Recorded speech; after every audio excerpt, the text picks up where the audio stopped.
Okay, motors apart. We got discussion here. Go ahead, Jim. Okay, the walker shafts are good. Push rods are all the same length. Uh, we checked that as it was coming apart. Then we pulled the head off. No evidence of any contact on the head, although there was a lot of carbon buildup. Most of it is wiped off already, but we'll see that already inside the ridges in the cylinders, there's over a 32nd of an inch of wet carbon buildup. So definitely it was seriously overfueling. We see now that our head's cracked.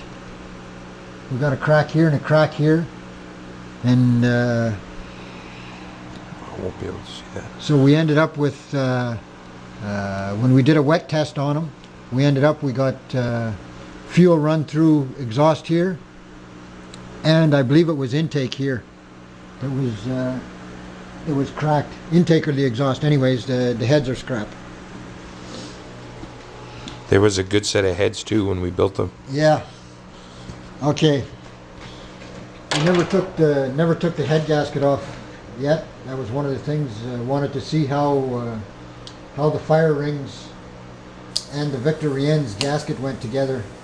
But figured it was cylinder number 8 or cylinder number 6 that was giving the problem. When in actuality, when we tear it all down, the worst that sure where the knock is, and it's Sean that said it seemed like it was coming from number 2.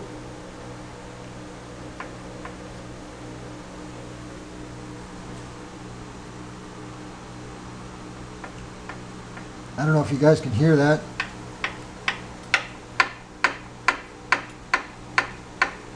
I can't do it fast enough though to completely imitate the noise with it that it was, but that's it. That's it. That cylinder is just totally washed out. We're not sure if it blew a ring out or what. We're not taking it down any deeper. These bores were really clean when we put it together.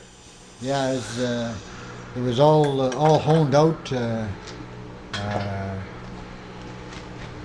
Checked for taper, and you can see it just chewed the shit out of it. So he's toast. This here block will take another kick at the can, but not this year. And I still wanted to check this. One thing, we were laughing all day when we pulled the motor out of the truck again and tearing it down because it really doesn't like to come with the studs on. That can always be another video for another time. Yeah. Yeah, anyway, it doesn't like to come out with the studs on. So we're going to do the red block. That's a definite. We'll bring the red block in. Now it's going to be tomorrow morning. We're shutting it down tonight. It's already 11 o'clock.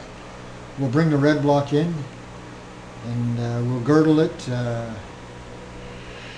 Hopefully the heads are good on it because we're down to only one set of heads that are any good anymore. We'll check that one when it comes out and see what we got there.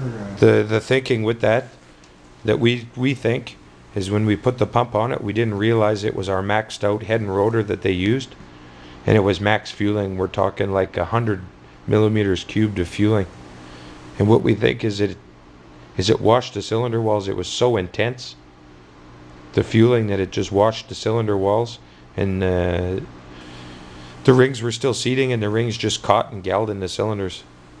It's a bad deal.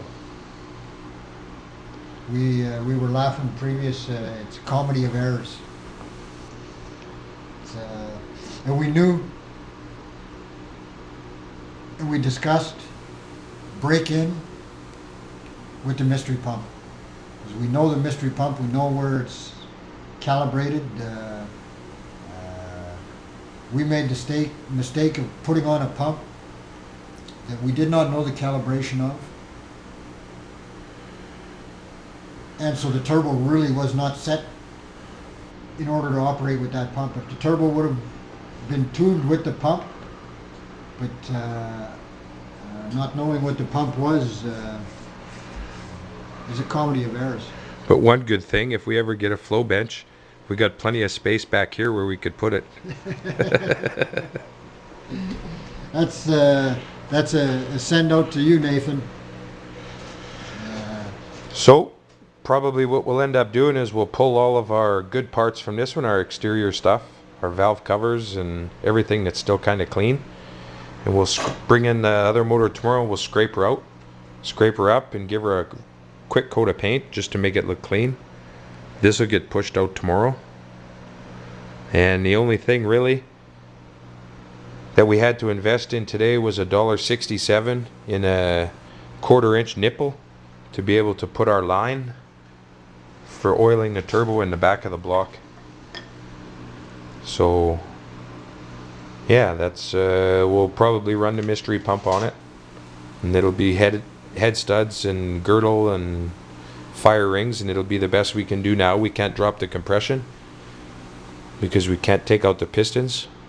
We don't have money for rings. Yeah, we don't have money for a Cometic gasket either, and it's just the way it is. It'll go back in like that, and we'll tough it another year. And we'll take it easy on it. Yeah. We won't crank the fuel much more than mystery pump is already cranked. Mystery pump is cranked as far as it'll go.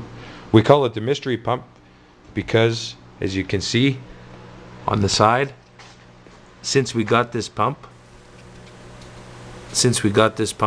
there's no identification tag on it. So we've always just called it the mystery pump, but in reality we figure it's probably a 290 thou plunger pump. But we believe that when we got it, we paid, what did we pay that pump, $1,200? No, it was about $1,000. We believe anyways that it was a new head and rotor in it, because we've never had an ounce of problem with it. No, and the fuel that we've burned through it, waste motor oil, guys.